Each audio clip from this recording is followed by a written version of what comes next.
lead. Clark a three.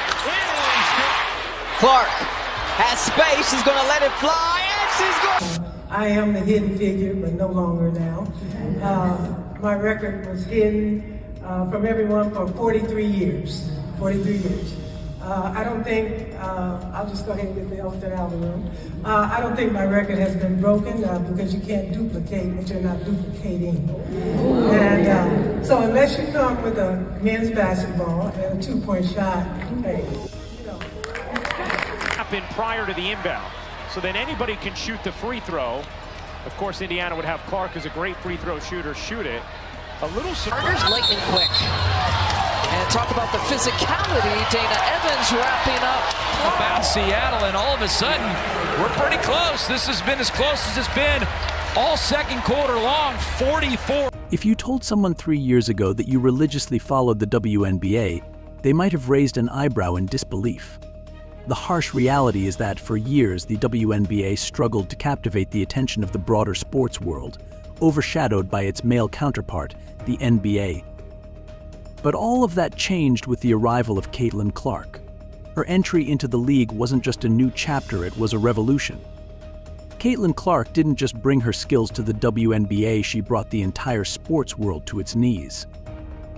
Never before has a female player in WNBA history commanded such universal attention, and in doing so, Clark has thrust women's basketball into the spotlight like never before.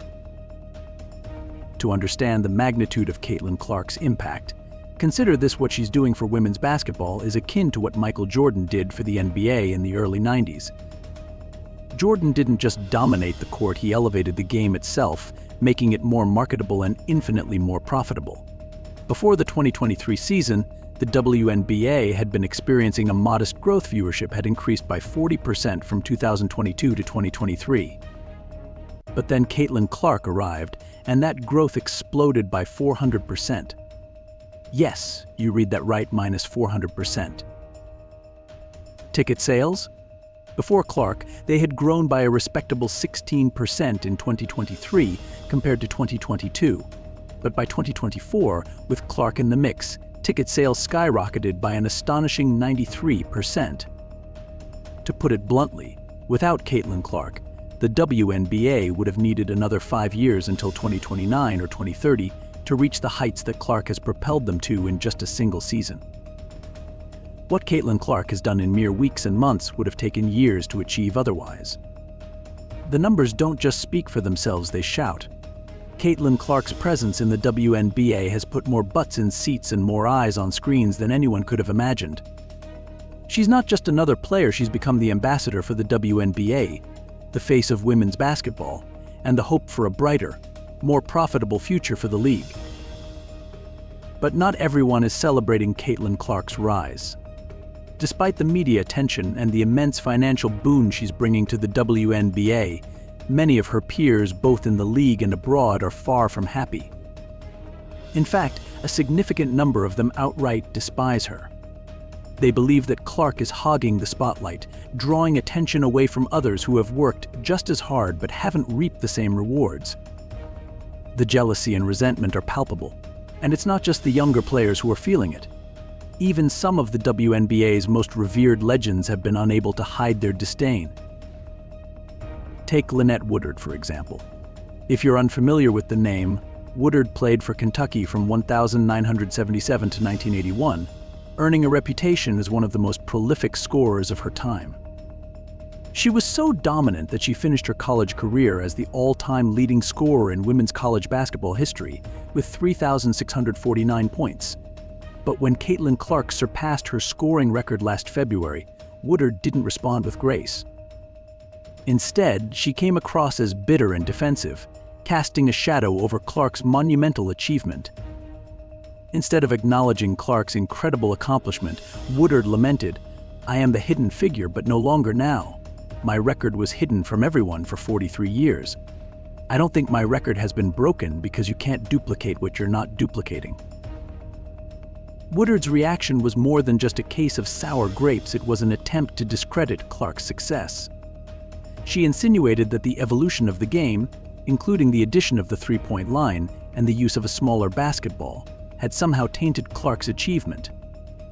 But let's be real, the game has evolved, and athletes today play under different rules and conditions than their predecessors. It's not Clark's fault that the three-point line was introduced, or that she plays with a women's size basketball. These changes are part of the natural progression of the sport. If anything, they should be seen as enhancements that make the game more exciting and challenging. Yet, instead of celebrating Clark for bringing her name and Woodard's record back into the spotlight, Woodard chose to diminish her achievement. It's worth noting that before Clark broke the record, few people outside of hardcore women's basketball fans even knew who Lynette Woodard was. Caitlin Clark's success should have been an opportunity for Woodard to receive the recognition she deserved for her contributions to the game. Instead, Woodard chose to take a swipe at Clark, and in doing so, missed a chance to elevate both herself and the sport she claims to love. But Woodard isn't the only Hall of Famer feeling threatened by Caitlin Clark. Cheryl Swoops, another WNBA legend, has also taken aim at Clark, and her criticisms are just as harsh. Swoops, who was quick to downplay Clark's achievements, argued that the only reason Clark was able to break scoring records was because she had played more games. This isn't just for Caitlin. Swoops said, but if you're going to break a record, to me, if it's legitimate, you have to break that record in the same amount of time that that player set it. So if Kelsey Plum set that record in 4 years, well, Caitlin should have broken that record in 4 years. On the surface, Swoops' argument might sound convincing, but it falls apart under scrutiny. A simple look at the stats reveals that Clark actually surpassed Kelsey Plum's record by playing fewer games. Plum set the record in 139 games, while Clark broke it in just 126. The numbers don't lie, but Swoops' narrative does. She didn't stop there either. After falsely claiming that Clark had taken more games to break the record, she went on to assert that Clark's high scoring was due to her taking an absurd 40 shots per game. Once again, this claim is easily debunked. According to ESPN, Clark averaged 22.3 shots per game during her college career, nowhere near the 40 shots that Swoops alleged. Swoops' comments reveal a troubling lack of sportsmanship and a refusal to acknowledge the legitimacy of Clark's achievements. Instead of celebrating the next generation of talent, Swoops seems more interested in protecting her legacy, even if that means spreading misinformation. It's a disheartening display from someone who should be a role model for young players, someone who should be lifting up the future stars of the game rather than tearing them down. Unfortunately, this pattern of jealousy and resentment extends beyond the Hall of Famers. Even Caitlin Clark's contemporaries are not immune to the envy that her success has provoked. Angel Reese, a rising star who has already made a name for herself in the WNBA, has been quietly throwing shade at Clark as well. Despite leading her team to a state championship and defeating Clark in the process, Reese has seen Clark surpass her in almost every way. Clark was the #1 overall pick in the draft, a status that Reese couldn't achieve, and that disparity has clearly stung. Reese has made it clear that she doesn't believe Clark deserves all the credit she's getting for elevating women's basketball.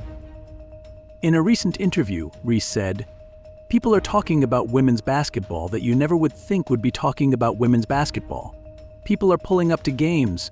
We've got celebrities coming to games, sold-out arenas, just because of one single game. And just looking at that. I'll take that role. I'll take the bad guy role. And I'll continue to take that on and be that for my teammates. And if I want to be that, and I know I'll go down in history, I'll look back in 20 years and be like, yeah." The reason why we're watching women's basketball is not just because of one person, it's because of me too. Reese's comments reveal a deep-seated insecurity. Even though she acknowledges the impact Clark has had on the game, she can't resist the urge to downplay it, to insist that she deserves just as much credit. But the reality is that while Reese has undoubtedly contributed to the growth of women's basketball, it is Caitlin Clark who has become the face of the sport, the player who has captured the imagination of fans and brought the WNBA to new heights. And it's not just the players who have been rubbing salt into the wound. Lexi Brown, another WNBA veteran, has also taken shots at Clark, this time around the issue of a reported $5 million offer from Ice Cube to play in the Big Three. Brown's criticism wasn't just about the offer itself, it was about the fact that a college player who hadn't even entered the WNBA yet was being given an opportunity that Brown and others had never received. If you open the article and see what Ice Cube said was his reasoning, he wanted to provide more opportunities for WNBA players and provide opportunities to not go overseas. So you offer the contract to a player who's not yet even in the WNBA, Brown remarked. Rag. But instead of simply stating her concerns, Brown's comments dripped with envy. She couldn't fathom why someone like Clark, who had yet to prove herself in the professional ranks, was being handed such an incredible opportunity. The bitterness was palpable, and it's clear that Brown's frustration wasn't just about the money, it was about the recognition, the validation that comes with being considered the best. For Brown and others, seeing Clark receive such accolades before even stepping onto a WNBA court was too much to bear. Brown's suggestion that Clark should turn down the offer and wait to join the WNBA reeks of a desire to keep the status quo, to prevent the younger generation from overshadowing the veterans who have been toiling away for years. But that's not how sports work.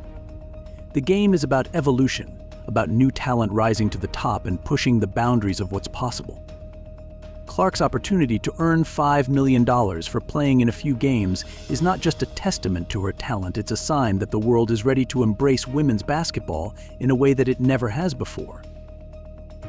And then there's the ultimate snub, the decision by the WNBA to exclude Caitlin Clark from the USA women's basketball team for the upcoming Olympics. Despite her incredible skills and stats, despite everything she's done to elevate the sport, Clark was left off the roster. To many, this decision was nothing short of outrageous. How could the WNBA's brightest star, the player who has done more to grow the game in a few short months than anyone else in years, be denied the opportunity to represent her country on the world stage? The answer, sadly, may lie in the very jealousy and resentment that has been building against Clark from all sides. It's no secret that many in the WNBA are uncomfortable with the attention and success that Clark has brought. Her exclusion from the Olympic team feels like a deliberate move to put her in her place, to remind her that no matter how much she's achieved, she still has to pay her dues, still has to earn the respect of those who came before her. But if Caitlin Clark's career so far has taught us anything, it's that she thrives under pressure. The more people doubt her, the more they try to tear her down, the stronger she becomes. Already, she's proving her bullies wrong, game after game. She's currently averaging 16.2 points, 5.7 rebounds, and 4.3 assists per game, stellar numbers for a rookie who's only just begun to show what she's capable of. She's on her way to becoming the Rookie of the Year, and it's clear that no amount of jealousy or spite can dim her star. In the end, Caitlin Clark will be just fine. The hate she's been receiving, it's nothing more than fuel for the fire that drives her. As she continues to rise, to break records, and to elevate women's basketball to new heights, the jealousy and resentment will only make her stronger. And the WNBA, it's at a crossroads.